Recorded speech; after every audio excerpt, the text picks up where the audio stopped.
أعوذ بالله من الشيطان الرجيم. بسم الله الرحمن الرحيم.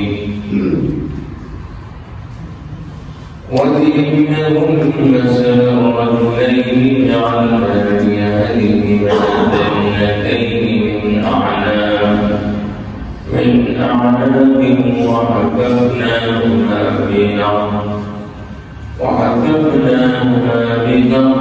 وجعلنا بينهما زرعا. كلتا الجنتين آتت أكلها ولم تجد منه شيئا وفجرنا خلالهما نهرا وكان له ثمر فقال لصاحبه وهو يحاوره أنا أكثر منك مالا وأعز نفرا. ودخل جنته وهو ظالم بنفسه قال ما أظن أن تبيد هذه أبدا ولا أظن الساعة قائمة ولئن رددت إلى ربي لأجدن خيرا منها منقلبا. قال له صاحبه وهو يحاوره أكفرت بالذي خلقك من تراب ثم من نطفة ثم سواك رجلا لكن هو الله ربي ولا أشرك بربي أحدا. صدق الله العظيم. وقال تعالى إن الله وملائكته يصلون على النبي يا أيها الذين آمنوا صلوا عليه وسلموا تسليما. اللهم صل على محمد وعلى آل محمد كما صليت على إبراهيم وعلى آل إبراهيم إنك حميد مجيد. اللهم بارك على محمد وعلى آل محمد كما باركت على إبراهيم وعلى آل إبراهيم إنك حميد مجيد. সম্মানিত মুসলিম আমরা আল্লাহ রাব্বুল আলামিনের দরবারে শুকরিয়া আদায় করছি। মহান জামাতুল সালেহ আজকের জুমাবারে আল্লাহ পাক আমাদেরকে দান করে আজবাদ তৌফিক দান করেছেন। আমরা সকলেই তার শুকরিয়া আদায় করছি। আলহামদুলিল্লাহ। সম্মানিত ভাইরা, আমরা একটা লম্বা চওড়া আলোচনা শুরু করেছিলাম। আপনারা যারা নিয়মিত শ্রোতা, আপনাদেরকে আমরা একটা বলেছিলাম যে প্রতি জুমাবারে আসলে আমাদের চেষ্টা করা উচিত সূরাতুল কাহফ তেলাওয়াত করা। জুমাবারের মাসনুদ তেলাওয়াত সূরাতুল কাহফ। এবং আমাদের কাছে আমরা এই সূরা সম্পর্কে একটি প্রাথমিক আলোচনা কয়েক জুমা আগে করেছিলাম। আল্লাহ সুবহানাহু ওয়া তাআলা আমাদেরকে দুনিয়ার জীবনের চারটি ফিতনার ব্যাপারে, চারটি পরীক্ষার ব্যাপারে দৃষ্টি আকর্ষণ করেছেন এবং এই দৃষ্টি আকর্ষণ আল্লাহ রাসূলের নবুয়তের দিক থেকে মাতৃ অধ্যায়ে, মাতৃ জীবনে যখন সাহাবায়ে কেরাম নানান অভিজ্ঞতার মধ্য দিয়ে দিনের মিশন নিয়ে সামনের দিকে অগ্রসর হচ্ছিলেন, সেই সময় আল্লাহ এই চারটি ফিতনার ব্যাপারে, দুনিয়ার চারটি ফিতনার ব্যাপারে দৃষ্টি আকর্ষণ করেছেন। এগুলি গভীরভাবে বিষয়গুলি আমাদের দেখা দরকার এবং আমাদের প্রত্যেকের প্রচেষ্টা থাকা দরকার কিভাবে এই ফেতনাগুলি থেকে আমরা রক্ষা পেতে পারি, আমরা ঈমান পরীক্ষায় উত্তীর্ণ হতে পারি। তবে আলোচনার শুরুতে আবার সেই চারটি ফেতনার নাম আপনাদেরকে বলি। একটা হলো দিনের কারণে একটা প্রভুত্ব আমাদের সঙ্গে যেটি আসলে কামড়ে হয়েছিল। আমরা গত এর আগে যেভাবে আলোচনা করেছি, এবং সেই এরপরে দ্বিতীয় ফেতনা হলো দুনিয়ার সম্পদের ফেতনা। এটি আজকে আলোচনা করবো ইনশাআল্লাহ। এরপরে একটি হলো জ্ঞানগত ফেতনা। মুসা এবং খিজির আলাইহিস সালামের ঘটনাকে আল্লাহ বলেছেন। আরেকটি হলো ক্ষমতার ফেতনা। আল্লাহ বিষয়টি আমাদেরকে বলেছেন। আমরা প্রতিটি মুসলমান কোনো না কোনো ভাবে সমস্ত ফেতনার মুখোমুখি হই। আমাদের লক্ষ্য এই সমস্ত ফেতনা থেকে, এই সমস্ত পরীক্ষা থেকে, মানের পরীক্ষায় উত্তীর্ণ হয়ে আমাদেরকে এই মানব জাতির সামনে চূড়ান্ত একটি ফেতনা, যে ফেতনা হল দাজ্জালের ফেতনা, সেই ফেতনায় উত্তীর্ণ হতে হবে। আল্লাহ আমাদেরকে সব রকমের ফেতনার মধ্যে আমাদের ঈমানের উপরে টিকে থাকার তৌফিক দান করুন, আমিন। দুনিয়ায় যে দুনিয়াতে আমরা আছি, আল্লাহ পাক যখন আমাদের পিতারা হযরত আদম ও হাওয়া আলাইহিস সালাম যখন দুনিয়াতে পাঠালেন, তার অনেক আগে এই দুনিয়াকে আল্লাহ পাক তৈরি করে রেখেছেন। মানুষের জন্যই দুনিয়া। والذي خلق لكم ما في الأرض جميعا। তিনি সেই মহান সত্তা, তিনি পৃথিবীর কামল সম্পদকে আমাদের জন্য বানিয়েছেন। এই সূর্য, চন্দ্র, তারকা, আকাশ, এই ফলমূল, গাছপালা, নদী, নালা, সাগর, নগর, যা কিছু আছে সবকিছু আমাদের জন্য আল্লাহ বানিয়েছে। একজন ইসলামিক চিন্তাবিদ মিসাল দিচ্ছেন, পানি ছাড়া নৌকা চলবে না। এটা নৌকার মধ্যে যদি পানি উঠে পড়ে তাই নৌকা ডুবে যাবে। এই দুনিয়ার সবকিছু আপনার জন্য, আমার জন্য।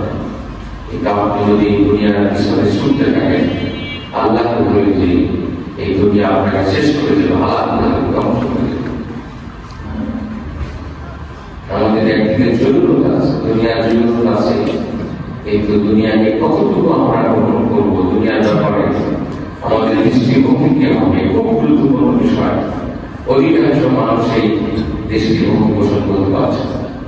আজকে সারা পৃথিবী মানুষ বস্তুবাদী, অধিকাংশ মানুষের অবস্থা দেয় খাওয়া দাওয়া, ক্ষতিকরণ, এছাড়া দুনিয়াতে এখন ফিলোসফি সব জায়গায় সর্বত্র। আল্লাহ পাক বলেছেন, উদাহরণ দিচ্ছেন,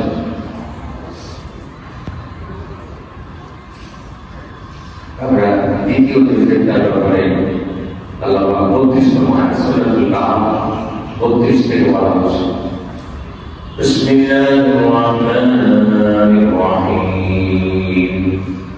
واضرب لهم مثل الرجلين جعلنا لأحدهما جنتين من أعناب وحفظناهما بنخل وجعلنا بينهما زرعا। الله বলছেন, واضرب لهم مثل তাদের সামনে আপনি দৃষ্টান্ত বর্ণনা করেন। রাজুলাইনি দুই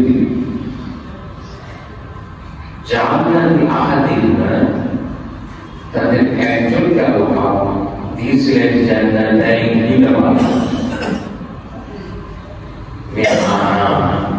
আঙ্গুরের বাগান। আঙ্গুরের বাগান আমরা সচরাচর দেখি না, কিন্তু যাদের সামনে কোরআন নাযিল হচ্ছিল তাদের কাছে আঙ্গুরের বাগানের একটা বিশেষত্ব ছিল। আর আমরা যদি কখনো দেখতে পারি, সেটা আমাদের জন্য কিন্তু একটা আনন্দের বিষয়, যে আঙ্গুরের বাগান হয়। দুই চারটে পাঁচটা আঙ্গুর কিনে নিয়ে আমরা খাই, তাই আমাদের ভালো লাগে। আল্লাহ পাক একজন ব্যক্তিকে দুটো বাগান দিলেন, আঙ্গুরের বাগান। বাগানের চতুর্দিক দিয়ে খেজুর গাছ দিয়ে ঘেরা, সেখানেও পাওয়া আর এই মাঝখানে বিশাল শস্য খেয়েছে। আমরা এখন শহরের মানুষ, আমাদের ব্যবসা বাণিজ্য, চাকরি বাকরি,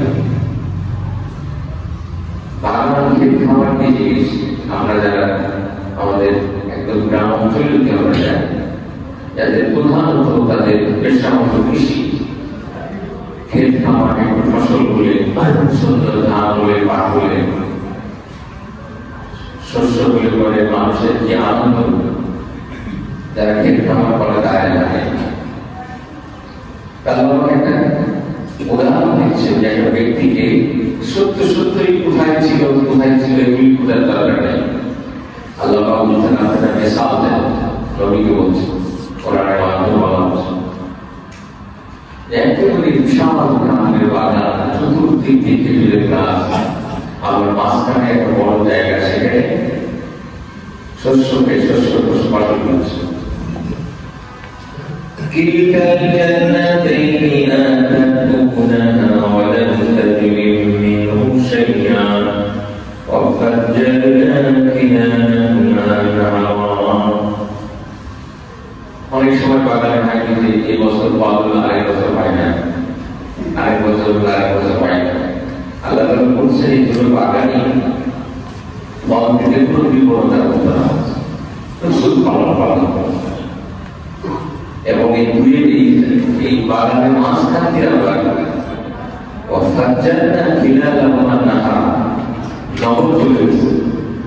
নদী চলে গেছে। অনেক সৌন্দর্য অদ্ভুত হতে পারে, একটা মানুষের প্রাপ্তি অদ্ভুত হতে পারে। আল্লাহ পাকে ব্যক্তিকে দিয়েছিল দুইজনের, একজন কিন্তু পরে বলা হবে তার ছিল, আর একজনের ক্ষেত খামার ফল ফসল নদী ঝর্ণা সব আছে। এই ক্ষেত্রে প্রোডাকশনে প্রচুর ফল এখানে বলছে।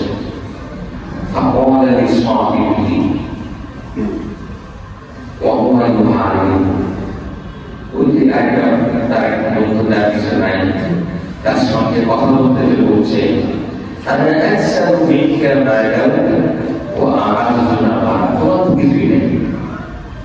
আমার দেখো কত আছে, কত ফল ফসল, ক্ষমতা, কত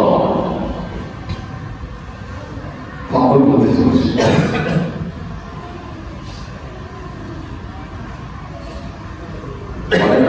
অনেক কিছু হয়ে গেলে টাকা পয়সা, একটু বাড়ি, একটা ওটা একটা, এই যে মশলা গাড়ি আমার এত জন্মালা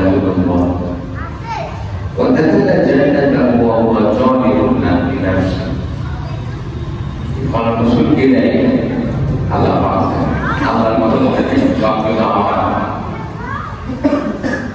এই বাগানে ঢুকতেছে। আল্লাহ বলছেন এটা নিজের নষ্টের করে প্রয়োগ করছে, সেটা ফিলোসফি পোষণ করছে। এই বাগানটাকে কার বাগান, তার ক্ষমতা, তার গর্ব করছে, অহংকার করছে। আল্লাহ বলছে তার নষ্টের করে প্রয়োগ করছে। এবং সে কি বলতেছে,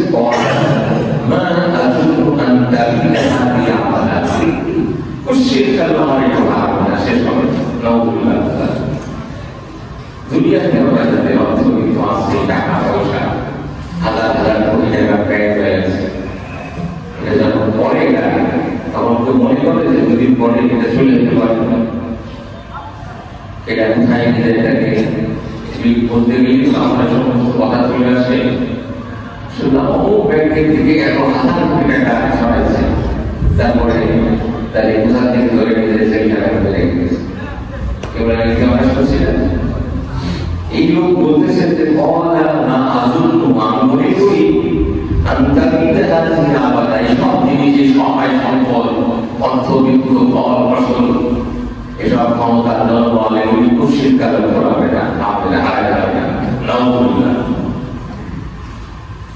কত বড় আশ্রয় দেশে বসবাস করছে।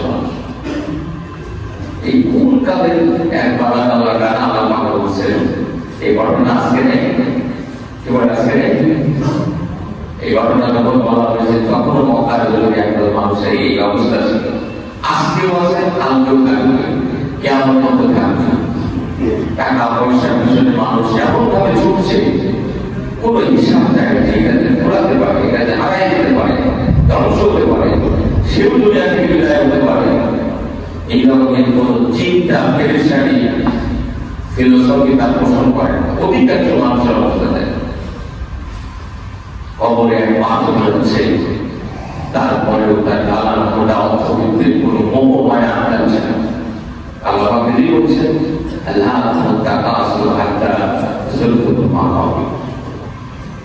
সম্পদের প্রাচুর্য, এই প্রাচুর্যের জন্য আরেকজনের সঙ্গে অসম প্রতিযোগিতা এবং এই জন্য ফকর করা হয়, সবকিছু এমন ভাবে তাকে নিমগ্ন করে রেখেছে।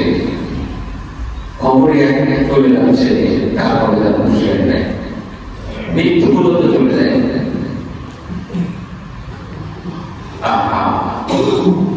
আমাদের এলাকাতে একজন মানুষ তার বাড়ির নাম অনেক, এখন থেকে অনেক আগের কথা, অনেক কামাই রোজগারের ব্যবহার করে বাড়ি বানালো। বাড়িতে বহু সেই সময়টা যা কিছু উপায় সব জমা করলো, বাড়ির নাম দিল তিলোত্তমা। হঠাৎ করে এই লোকটা মৃত্যু নেই, এক দুর্ঘটনায় মারা গেল।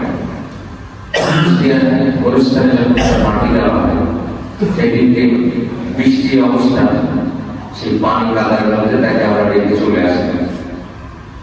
আমি তাকে মনে করছিলাম তার এই তিলোত্তমা এত সুন্দর করে সাধারণতার বাড়ি নাম হল তিলোত্তমা, সে বাড়ি রেখে আসতে, সে কাদার বাড়ির মধ্যে তাকে রেখে চলে আসবে। এরকম দৃষ্টান্ত তো খুব কম যাবে, প্রতিনিয়ত আমরা দেখছি। এই ব্যক্তি বাদামালা আল্লাহ পাক বলতেছেন, এই উদাহরণ কে শোনাচ্ছেন? আল্লাহ পাক শোনাচ্ছেন। তার নবীকে জ্ঞান থেকে বলছেন, এই ব্যক্তি বলতেছে যে আমি মনে করি না যে আমার এই সম্পদ সে পেতে পারে, আমার ছেলে মেয়েকে যদি উড়াবে না, এই আমাদের একটা ফিলোসফি নিয়ে এসে পোষণ করছে। আরো কি বলছে,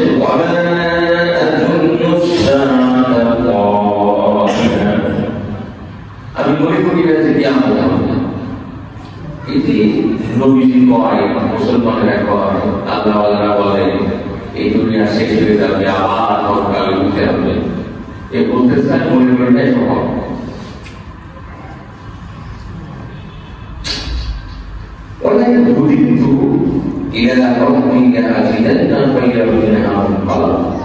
যদি সত্যি সত্যি থাকে আমার সেটা সমস্যা নেই, সেখানেও তার রং থাকে অনেক কিছু।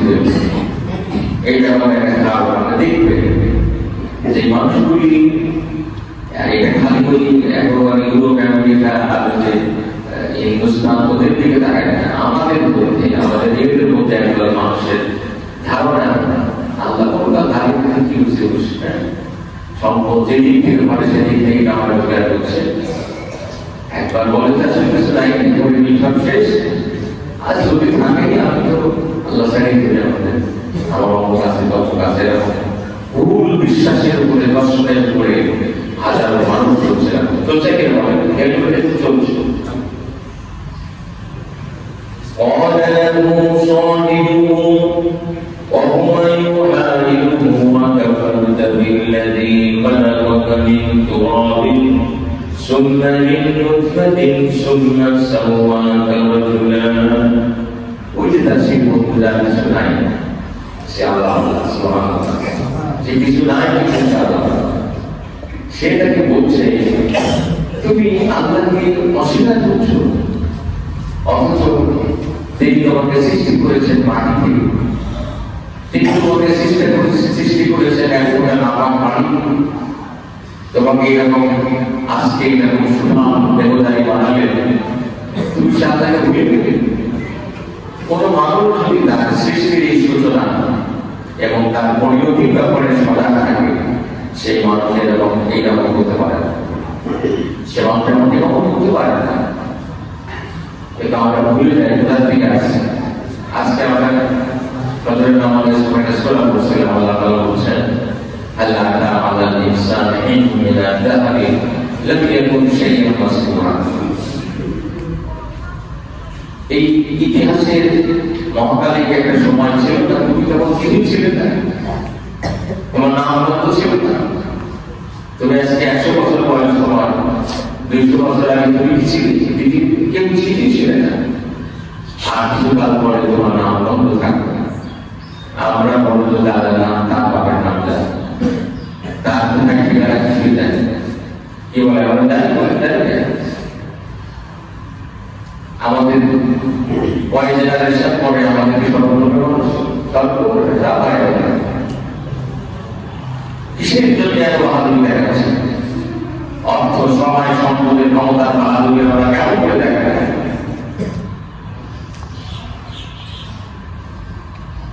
তোর বন্ধু তাকে বলছে তুমি কেমন করে আল্লাহকে বলে যাচ্ছ? তুমি তোমার সৃষ্টির জন্য চিন্তা করো, তোমাকে কেমন করে আল্লাহ বানাইছে? لكن والله ربي ولا أشرك بربي أحدا। সেটাকে বলছে তুমি কি করবে জানি না, আমি আমার রবের সাথে তার সঙ্গে শরীক করি না। সে বলছে আমার কিছু নাই করতে, আমি আমার আছি, কিন্তু আমি আমার আল্লাহর সঙ্গে কাউকে শরীক করি না, আমার আল্লাহকে তাও করে পারি।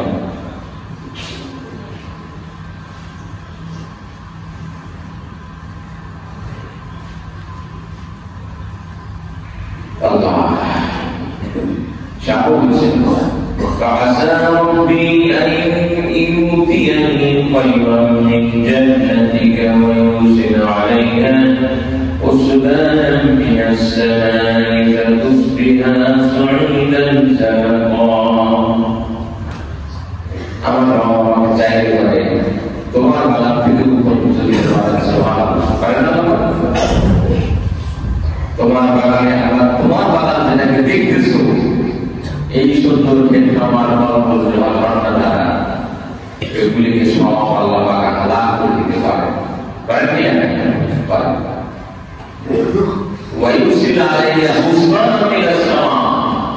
আকাশ থেকে এমন কিছু আসবে সব শেষ করে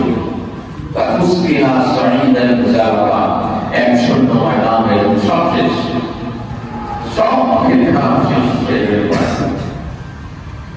আমরা দেখি হঠাৎ সুন্দর ফসল, হঠাৎ করে মাথা হলো, বৃষ্টি হলো, হঠাৎ করে ঝর্ণা বৃষ্টি হল, বর্ষা হলো, মানুষের ফসল ফসল সব শেষ হয়ে গেল। তাই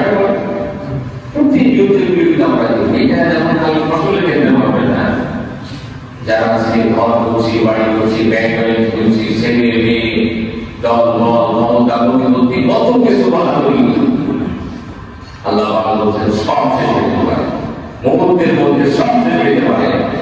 অসংখ্য দৃষ্টান্ত আল্লাহ সবসময় আমাদেরকে আগুন দিয়ে দেখাচ্ছে।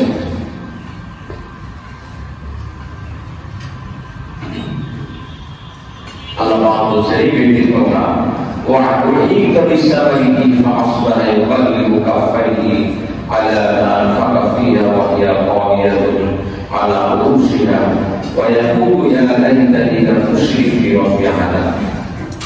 সত্যি ধ্বংসতার ফল ফসল বেরিয়ে ফেলল, যা সে ইনভেস্ট করেছিল সব শেষ হয়ে গেল। যখন হাতের সাথে হাত বাড়িয়ে দিচ্ছে, কি হলো, অস্থির হয়ে যাচ্ছে, বিভিন্ন অবস্থায় পড়ে থাকলো, তখন সে বুঝছে আমি যদি আমার রবের সাথে শরীর রাখতাম, আমি যদি আল্লাহকে ডাকতাম, আমি যদি আল্লাহকে মানতাম। আচ্ছা, আল্লাহ আমাকে বলেছে যে আমি ধর্মের কিছুই খাইতে পারবো না, আল্লাহ থাকতে পারবো না। আল্লাহ বলছেন আল্লাহ তোমাকে ধর্মটি বানাতে দিতে পারে, শুধু আল্লাহ ডাকে রাখবে।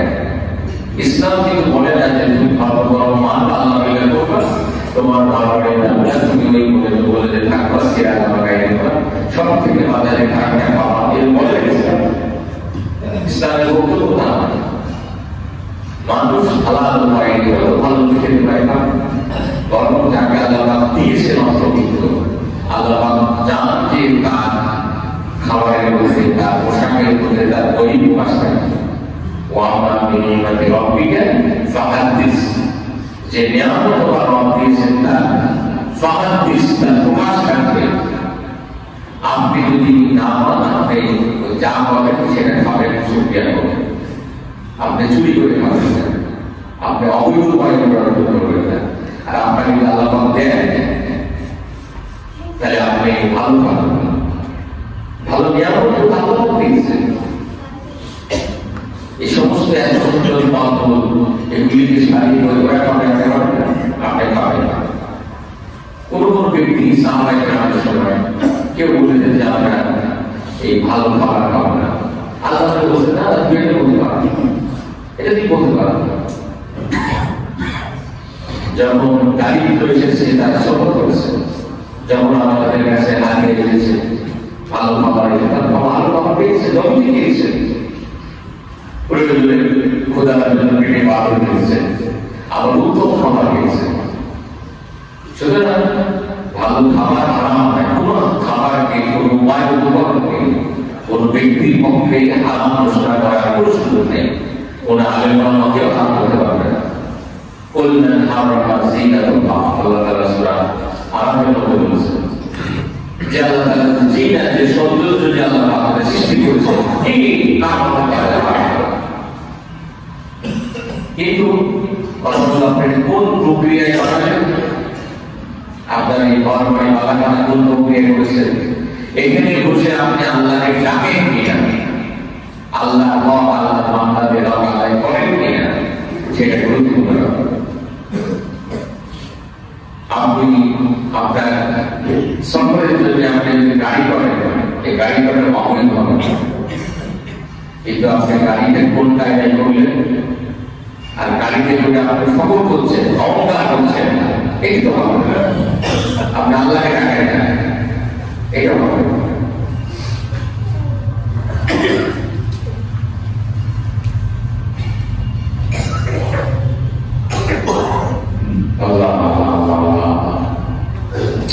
সম্মানিত ভাইরা, এই পরের দুপুর মধ্যেও এই একটা দুপুর মধ্যে ওই বাগান বাদের কথা বলা হবে, পরের একটা বাগান বলছেন وَاضْرِبْ لَهُم مَّثَلَ الْحَيَاةِ الدُّنْيَا كَمَاءٍ أَنزَلْنَاهُ مِنَ السَّمَاءِ فَاخْتَلَطَ بِهِ نَبَاتُ الْأَرْضِ فَأَصْبَحَ هَشِيمًا تَذْرُوهُ الرِّيَاحُ وَكَانَ اللَّهُ عَلَىٰ كُلِّ شَيْءٍ مُقْتَدِرًا।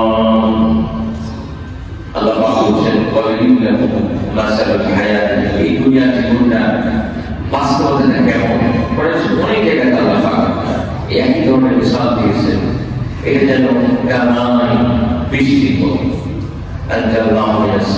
আকাশ থেকে আল্লাহ পাক বর্ষণ করেন, কত সুন্দর ফল ফসল, মানবে রূপে বাগান, খেয়ে খামার হয়ে যাচ্ছে।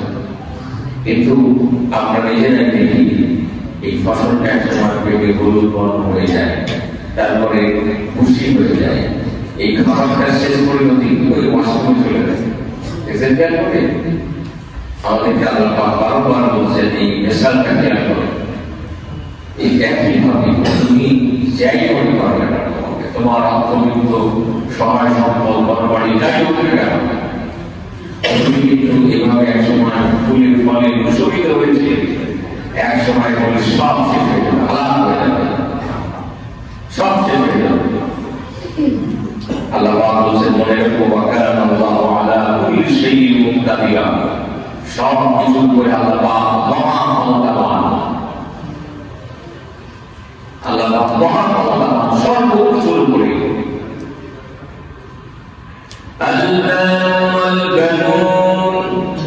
المال والبنون زينة الحياة الدنيا والباقيات الصالحات خير عند ربك ثوابا وخير عملا। يا أيها سورة الكهف 46 নম্বর আয়াত।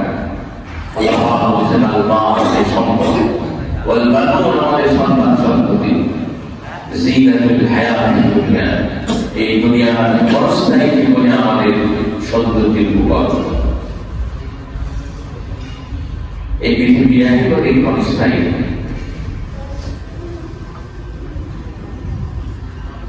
ওয়াল-বাকিয়াতুস সালিহাত, আর নেক কাজ এটি বাকি থাকবে, এটি অবশিষ্ট থাকবে। খায়রুন ইনদা রাব্বিক, তোমার রবের কাছে ভালো হিসাবে এটি অবশিষ্ট থাকবে।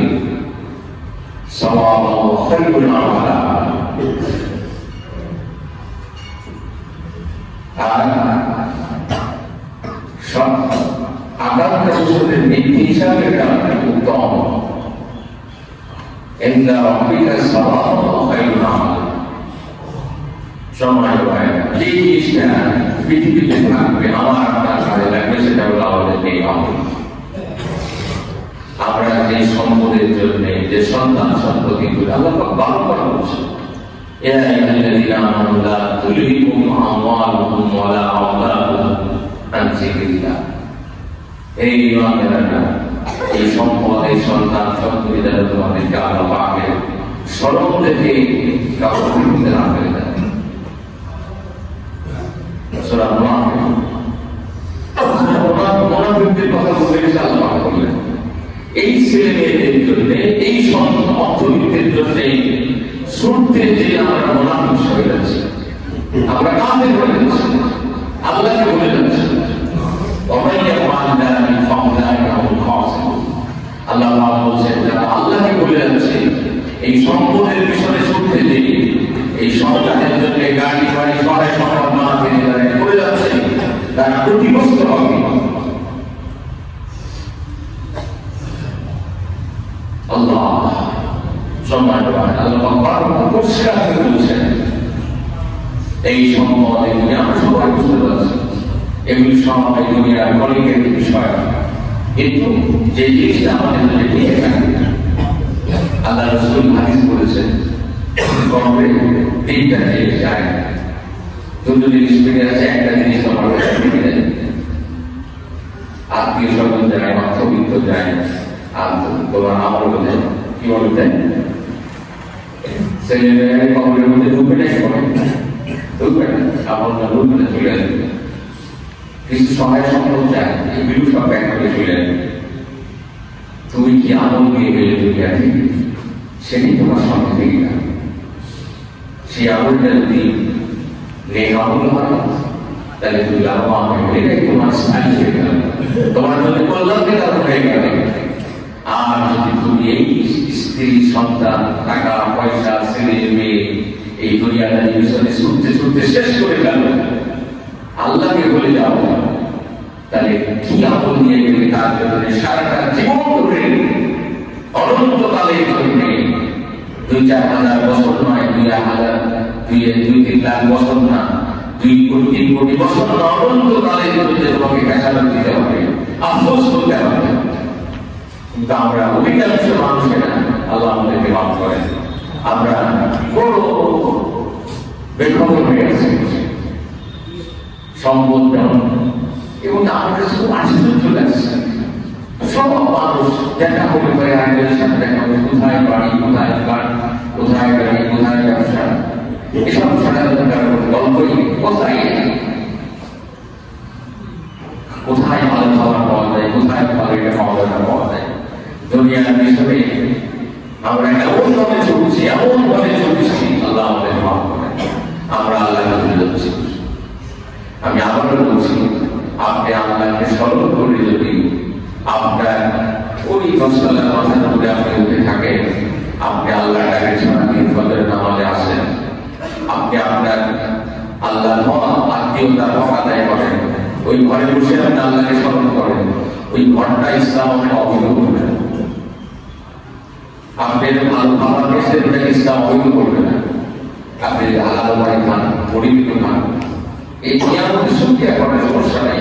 কিন্তু আমরা অধিকাংশ মানুষেরা এই সম্পদের পিছনে ছুটে আমরা আল্লাহকে ভুলে আল্লাহ পাকের হক আদায় করি না, অমনি মানুষের হক আদায় করি না, আত্মীয়তার হক আদায় করি না। বুড়া বাপ মাও জায়গাতে চাই না, ওই বাপকে বলতে দূর করে ফেলে দিচ্ছি।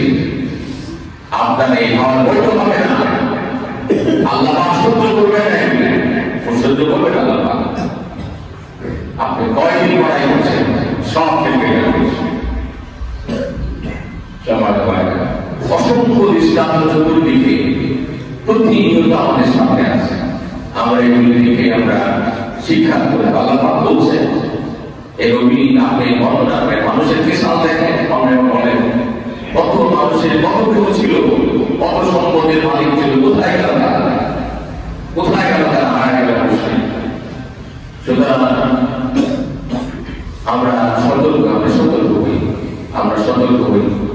আল্লাহ পাক আমাদেরকে দুনিয়াবি বাস্তবতা বুঝে, দুনিয়ার জীবনের বাস্তবতা বুঝে আমাদেরকে হালাল হারাম বিচার করে চলবার তৌফিক দান করেন। আমরা আল্লাহ পাক আমাদেরকে যা দিবেন, যা দিচ্ছেন আমরা সেটা গ্রহণ করব। আমরা আল্লাহ পাক শুকরিয়া দেব। আপনি আল্লাহ নাম করে খান, আমরা এখানে যাবো আল্লাহ না চিন্তা করবেন যে আল্লাহ পাক আপনাকে দিয়েছেন, আপনি কি আল্লাহ পাকের শুকরিয়া করেন। আল্লাহ পাক এই খাবারটাকে ইবাদত বানিয়ে দেন। সুবহানাল্লাহ। ইসলাম কত সুন্দর, দিন কত সুন্দর। আপনি নামাজ পড়ছেন এটা ইবাদত, আপনার বাড়িতে ফিরে যে খাবেন সেটি ইবাদত।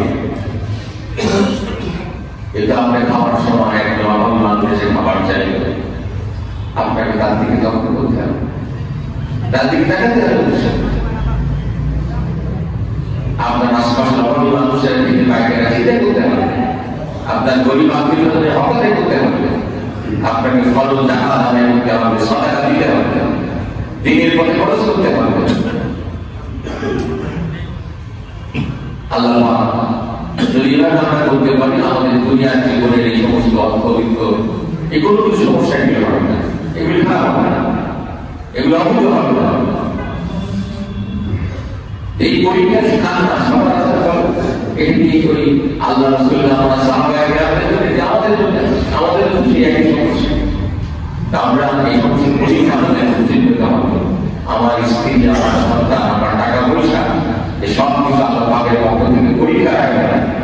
আমরা যদি পরীক্ষায় উত্তীর্ণ হয়ে আল্লাহ পাকের কাছে তার বান্দা হিসাবে যেতে পারি, আমরা আল্লাহ সেই চেষ্টা করি, আল্লাহ পাকের কাছে দোয়া করি আল্লাহ পাক আমাদের সকলকে তৌফিক দান করুন। আমিন। ওয়া আখিরু দাওয়ানা আলহামদুলিল্লাহি রাব্বিল আলামিন। আসসালামু আলাইকুম ওয়া রাহমাতুল্লাহ।